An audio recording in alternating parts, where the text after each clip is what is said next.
Pakistan India کی وار کا دنیا پر کیا امپیکٹ آیا ہے اور پیلسٹائن کے اوپر کیا امپیکٹ آیا ہے، ڈونلڈ ٹرمپ کیا پلان کر رہے ہیں، یو ایس اے کی طرف سے کیا کوششیں اور کیوں وہ کوششیں کی جا رہی ہیں، یہ بہت امپورٹنٹ کویسچن ہے۔ سب سے پہلے تو جی دنیا نے بہت ہی جو ہے قتل و غارت دیکھی ہے پچھلے کچھ مہینوں میں، بلکہ آلموسٹ سال سے زیادہ ہو گیا ہے۔ ایک بات یہ انڈیا پاکستان کی یہ جو جنگ ہوتی ہے، انڈین نیریٹو اپنا بہت زیادہ سیل کرنے کی کوشش کر رہے ہیں اپنی اوور پاپولیٹڈ عوام کے ذریعے کہ جی تاکہ دنیا مان جائے کہ ہم ہی جیتے ہیں اور انڈیا جو ہے وہ دنیا میں سب سے طاقتور ملک بن کے جو ہے وہ ابھرا ہے، لیکن ریالٹی اس کے برعکس ہے۔ ریالٹی آپ کو انٹرنیشنل میڈیا بھی دکھا رہا ہے، پاکستان کو اس دفعہ بولنے کی ضرورت ہی نہیں پڑ رہی، پوری دنیا جو ہے وہ ہمارے لیے بول رہی ہے۔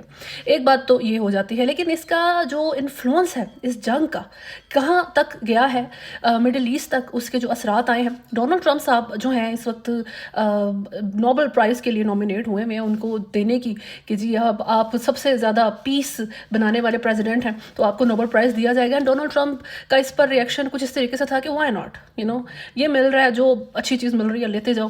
یوکرین کی وار کو آتے ساتھ ڈونلڈ ٹرمپ نے کہہ دیا کہ جی کوئی ہماری طرف سے ایڈ نہیں ملنی سر، آپ کو بھاگو یہاں سے۔ لیکن کیا مڈل ایسٹ غزہ کرائسس کو لے کے ڈونلڈ ٹرمپ ایسی ہی کوئی پالیسی رکھتے ہیں؟ اس کا جواب آپ کو پاکستان انڈیا کی وار کے بعد ملا ہے۔ ایک بات یہ ہوتی ہے کہ اس وقت غزہ میں جو بمبارڈمنٹس اور اس طریقے سے جو کیجویلٹیز ہو رہی ہیں، جو شہادتیں ہو رہی ہیں، وہ تو ایک طرف ہے، لیکن اس کے ساتھ ساتھ میل نیوٹریشن سے بہت سے بچوں کی، خواتین کی ڈیتھس ہو رہی ہیں۔ انتہا سے زیادہ انبیریبل سچویشن ہے جس کے اوپر ڈونلڈ ٹرمپ نے ابھی ایک بیان دیا ہے کہ we are going to make Gaza good place, وہاں پر میل نیوٹریشن سے بہت مسائل ہو رہے ہیں۔ اب ایک بات آپ نے یاد رکھنی ہے کہ 40-50 ٹرکس، کتنے ایڈ کے ٹرک غزہ کے باہر جو ہے وہ رک جاتے ہیں اور ان کو اندر جانے کی پرمیشن نہیں دی جاتی۔ اس میں دنیا جہاں سے لوگوں نے ایڈ دی ہوتی ہے، کوئی ایڈ کی کمی نہیں ہے، لیکن رسائی موجود نہیں ہے، غزہ تک ایڈ کی رسائی موجود نہیں ہے۔ اس وقت یو ایس ڈونلڈ ٹرمپ کی ایڈمنسٹریشن کیا کوشش کر رہی ہے؟ اس وقت یو ایس ایڈمنسٹریشن سب سے زیادہ ڈونلڈ ٹرمپ کی ان کوششوں میں مصروف ہے کہ اس ایڈ کا جو ساری رسپانسبلٹی ہے وہ یو ایس کو مل جائے، یو ایس ایڈ پھر غزہ میں جایا کرے۔ اب یہ چیز آپ کو کنسرننگ تب لگتی جب ایڈ وہاں پہنچ رہی ہوتی۔ غزہ میں تمام معاملات جو ہے ایڈ کے تھرو سموتھلی چل رہے ہوتے تو آپ کہہ سکتے تھے کہ اب یو ایس ایڈ لے گا تو کیا کرے گا، لیکن سنس اس وقت جو ہے ایڈ غزہ میں پہنچ ہی نہیں رہی، ڈونلڈ ٹرمپ کا یہ کنسرن ہے۔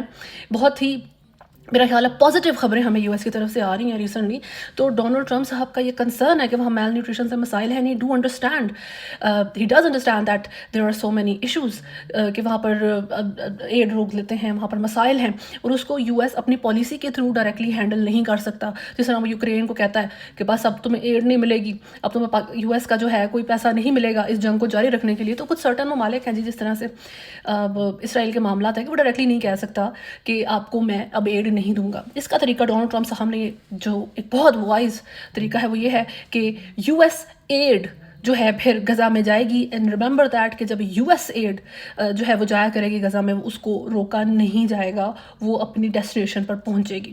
اس کے ٹرک کے سامنے لوگ آ کے اس کو جانے سے نہیں روکیں گے، اس کو بالکل سٹی کے باہر نہیں روک لیا جائے گا۔ یہ معاملات چلیں گے، ایک یہ پازیٹیو چیز آ جاتی ہے۔ دوسری طرف پاکستان انڈیا کی جو وار رکوائی ہے اس میں ڈونلڈ ٹرمپ نے سارا کریڈٹ خود لے لیا ہے۔ پاکستان کی کبھی بھی عادت نہیں رہی کہ جی وہ کوئی کام کرے تو اس کو کریڈٹ ملے، ہمیں دو جی کریڈٹ، ہم دنیا کی سب سے بڑی طاقتور قوم، ہم یہ ہم وہ۔ یہ عادت ہے انڈیا کو یہ سننے کی عادت ہے کہ جی بھارت مہان، بھارت سے اچھا کوئی نہیں، بھارت سے امیر کوئی نہیں، پاکستان کے پاس نہ ہی امپلائمنٹ ہے اور نہ ہی کھانے کو روٹی۔ حالانکہ یہ دونوں باتیں غلط ہیں۔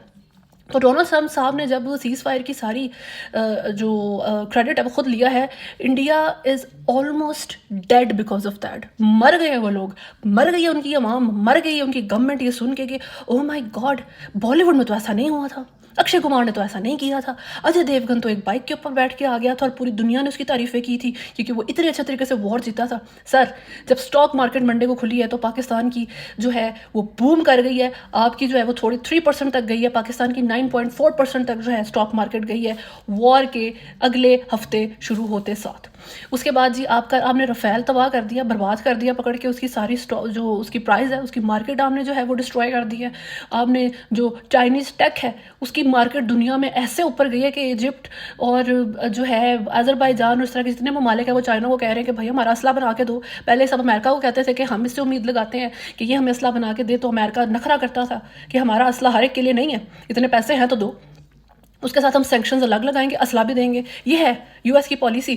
لیکن چائنا کے اس سارے سین کے بعد، اور یہ بالکل ایسے ہی ہے کہ جیسے آپ ایک بہت زبردست سا ڈریس بنائیں، بلکہ زبردست نہ بھی ہو، اور آپ اس کو ایک بہترین ماڈل کو پہنا دیں، صحیح ہے، اور پھر آپ تصویریں لیں اور دنیا کو دکھائیں کہ جی یہ ڈریس ہے، لوگ خرید لیں گے. لیکن ان کو پہنا ہوا وہ ڈریس ایسا نہیں لگے گا جیسا اس ماڈل کو لگ رہا تھا، بٹ سیل تو ہوگی. یہی چیز چائنیز ٹیک کے ساتھ ہوئی ہے. ڈفرینس یہ ہے کہ چائنیز ٹیک زبردست بھی ہے، چائنیز ٹیکنالوجی ان کا ویپن زبردست ہے، اور اس کو جس ایئر فورس کے ہاتھوں چلوایا گیا ہے وہ دنیا کی بیسٹ ایئر فورس ہے، وہ دنیا کے بیسٹ لوگ ہیں، بیسٹ ماڈلز ہیں، یو کین سے. تو یہ صورتحال بنتی ہے. اس سارے ماحول میں یو ایس کا کردار بہت پازیٹیو جا رہا ہے. یو ایس کی طرف سے یہ سارے جو کنسرنز دکھائے جا رہے ہیں سیز فائر کو لے کے، اس کے آپ کہیں گے جی اندر کھاتے کوئی نہ کوئی تو ان کا پلان ہوگا، بٹ جو ان ساری خبروں میں سب سے ٹاپ پہ یو ایس ایڈ غزہ میں جانے والی بات تھی، اٹ واز پازیٹیو، کیونکہ یہ اس سے ورس نہیں ہو سکتی. ایڈ وہاں پہنچ نہیں رہی، لوگ مر رہے ہیں میل نیوٹریشن سے. اس سے زیادہ ورس یو ایس ایڈ جانے سے ہو کیا سکتا ہے؟ کچھ ہوگا تو پازیٹیو ہی ہوگا، کچھ ہوگا تو شاید یہ ایڈ غزہ کراس کر جائے، وہاں کے لوگوں تک پہنچ جائے. یہ معاملات اور یہ حالات اور یہ پالیسیز ڈونلڈ ٹرمپ صاحب جو ہیں وہ چلا رہے ہیں اس وقت.